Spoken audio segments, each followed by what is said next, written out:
امام حسن بصری نے بیان کیا، ان سے ابو بکرہ نفی بن حارث رضی اللہ عنہ نے کہ ہم نبی کریم صلی اللہ علیہ وسلم کی خدمت میں حاضر تھے کہ سورج کو گرہن لگنا شروع ہوا۔ نبی کریم صلی اللہ علیہ وسلم اٹھ کر جلدی میں چادر گھسیٹتے ہوئے مسجد میں گئے، ساتھ ہی ہم بھی گئے۔ آپ صلی اللہ علیہ وسلم نے ہمیں 2 رکعت نماز پڑھائی تاکہ سورج صاف ہو گیا۔ پھر آپ نے فرمایا کہ سورج اور چاند میں گرہن کسی کی موت و ہلاکت سے نہیں لگتا، لیکن جب تم گرہن دیکھو تو اس وقت نماز اور دعا کرتے رہو جب تک گرہن کھل نہ جائے۔ صحیح بخاری حدیث نمبر 1040۔ نبی کریم صلی اللہ علیہ وسلم نے فرمایا، سورج اور چاند میں گرہن کسی شخص کی موت سے نہیں لگتا، یہ دونوں تو اللہ تعالیٰ کی قدرت کی نشانیاں ہیں، اس لیے اسے دیکھتے ہی کھڑے ہو جاؤ اور نماز پڑھو۔ صحیح بخاری حدیث نمبر 1041۔ رسول اللہ صلی اللہ علیہ وسلم کے زمانے میں سورج گرہن اس دن لگا جس دن آپ صلی اللہ علیہ وسلم کے صاحبزادے حضرت ابراہیم رضی اللہ عنہ کا انتقال ہوا۔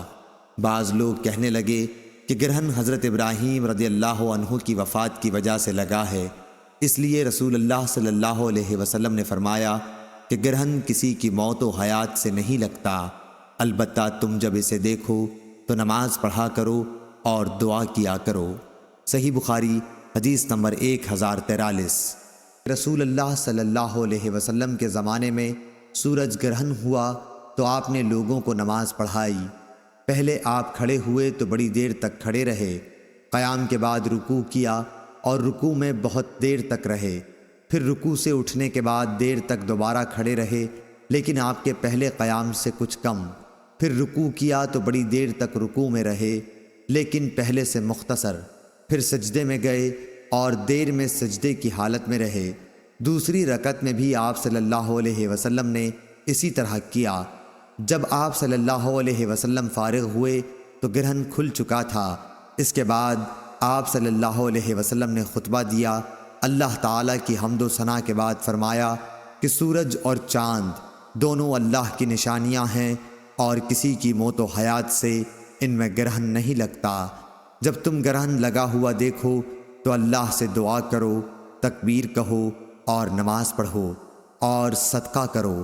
پھر آپ نے فرمایا، اے محمد صلی اللہ علیہ وسلم کی امت کے لوگو، دیکھو اس بات پر اللہ تعالیٰ سے زیادہ غیرت اور کسی کو نہیں آتی کہ اس کا کوئی بندہ یا بندی زنا کرے۔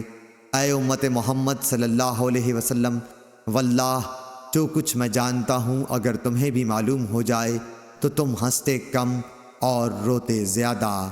صحیح بخاری حدیث نمبر 1044۔ کہ نبی کریم صلی اللہ علیہ وسلم کی زندگی میں سورج گرہن لگا، اسی وقت آپ صلی اللہ علیہ وسلم مسجد میں تشریف لیے گئے۔ انہوں نے بیان کیا کہ لوگوں نے حضور اکرم صلی اللہ علیہ وسلم کے پیچھے صف باندھی، آپ نے تکبیر کہی اور بہت دیر قرآن مجید پڑھتے رہے، پھر تکبیر کہی اور بہت لمبا رکوع کیا، پھر سمع اللہ لمن حمدہ کہہ کر کھڑے ہو گئے اور سجدہ نہیں کیا۔ رکوع سے اٹھنے کے بعد پھر بہت دیر تک قرآن مجید پڑھتے رہے لیکن پہلی قرأت سے کم، پھر تکبیر کے ساتھ رکوع میں چلے گئے اور دیر تک رکوع میں رہے۔ یہ رکوع بھی پہلے رکوع سے کم تھا۔ اب سمع اللہ لمن حمدہ اور ربنا ولک الحمد کہا، پھر سجدے میں گئے۔ آپ نے دوسری رکعت میں بھی اسی طرح کیا۔ ان دونوں رکعتوں میں پورے 4 رکوع اور 4 سجدے کیے۔ نماز سے فارغ ہونے سے پہلے ہی سورج صاف ہو چکا تھا۔ نماز کے بعد آپ صلی اللہ علیہ وسلم نے کھڑے ہو کر خطبہ فرمایا اور پہلے اللہ تعالیٰ کی اس کی شان کے مطابق تعریف کی، پھر فرمایا کہ سورج اور چاند اللہ کی 2 نشانیاں ہیں، ان میں گرہن کسی کی موت و حیات کی وجہ سے نہیں لگتا، لیکن جب تم گرہن دیکھا کرو تو فوراً نماز کی طرف لپکو۔ ظاہری نے کہا کہ کثیر بن عباس اپنے بھائی عبداللہ بن عباس سے روایت کرتے تھے، وہ سورج گرہن کا قصہ اس طرح بیان کرتے تھے جیسے عروہ نے حضرت عائشہ صدیقہ رضی اللہ عنہا سے نقل کیا۔ ظاہری نے کہا، میں نے عروہ سے کہا تمہارے بھائی عبداللہ بن زبیر نے جس دن مدینے میں سورج گرہن ہوا صبح کی نماز کی طرح 2 رکعت پڑھی اور کچھ زیادہ نہیں کیا۔ انہوں نے کہا ہاں، مگر وہ سنت کے طریق سے چوک گئے۔ صحیح بخاری حدیث نمبر 1046۔ جس دن سورج میں خسوف گرہن لگا تو نبی کریم صلی اللہ علیہ وسلم نے نماز پڑھائی۔ آپ کھڑے ہوئے، تکبیر کہی، پھر دیر تک قرآن مجید پڑھتے رہے، لیکن اس کے بعد ایک طویل رکوع کیا۔ رکوع سے سر اٹھایا تو کہا سمع اللہ لمن حمدہ۔ پھر آپ پہلے ہی کی طرح کھڑے ہو گئے اور دیر تک قرآن مجید پڑھتے رہے، لیکن اس مرتبہ کی قرأت پہلے سے کچھ کم تھی۔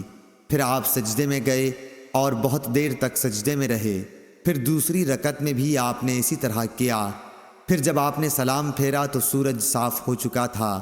نماز سے فارغ ہو کر آپ نے خطبہ دیا اور فرمایا کہ سورج اور چاند کا کسوف گرہن اللہ تعالیٰ کی ایک نشانی ہے، اور ان میں خسوف گرہن کسی کی موت و زندگی پر نہیں لگتا، لیکن جب تم اسے دیکھو تو فوراً نماز کے لیے لپکو۔ صحیح بخاری حدیث نمبر 1047۔ کہ رسول اللہ صلی اللہ علیہ وسلم نے فرمایا سورج اور چاند دونوں اللہ تعالیٰ کی نشانیاں ہیں، اور کسی کی موت و حیات سے ان میں گرہن نہیں لگتا، بلکہ اللہ تعالیٰ اس کے ذریعے اپنے بندوں کو ڈراتا ہے۔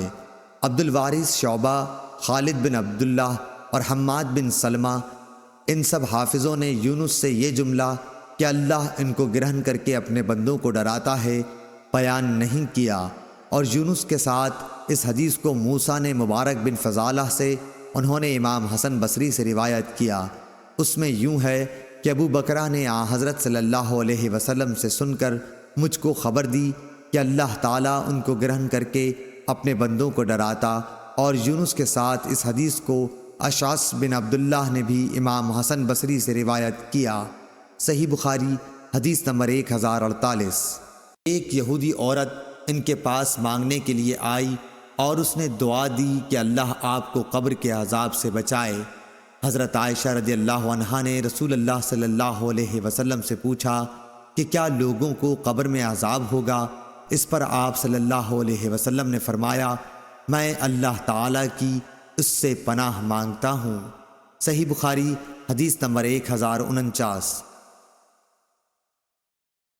پھر ایک مرتبہ صبح کو کہیں جانے کے لیے رسول اللہ صلی اللہ علیہ وسلم سوار ہوئے، اس کے بعد سورج گرہن لگا۔ آپ صلی اللہ علیہ وسلم دن چڑھے واپس ہوئے اور اپنی بیویوں کے حجروں سے گزرتے ہوئے مسجد میں نماز کے لیے کھڑے ہو گئے۔